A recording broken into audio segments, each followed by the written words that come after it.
Welcome back to this video. My name is Rafi Yakub right here, and in today's video I'm going to show you on how to remove number from your Google account on PC. So let's see. But before we dive into tutorial, if you find this tutorial useful and you are following new to this channel, remember click on that subscribe, turn on the notification bell for more useful tutorial like this. So with that being said, let's get started. The very first thing you want to do is to simply open up your Chrome browser. Then having opened up your Chrome browser, next thing you need to do is to come to the top right here, click on this profile icon, and this is going to pump up. Next thing you need to do is to go to manage your Google account. That's going to take you right here. Next thing you need to do is to simply go to security. Then the next thing you need to do is to simply scroll down all the way down and make sure you go to recovery phone.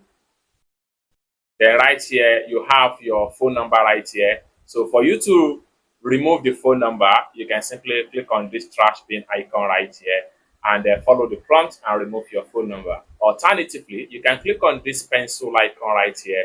This allows you to change your Google account phone number without any stress. So whichever way, you can either remove your phone number or you change your Google account phone number without any stress. I hope you really got value for this video. If you find this video useful, give this video a big like, and also remember to subscribe to the channel for more useful tutorial like this. Thank you so much for watching, and I hope to see you in my next video.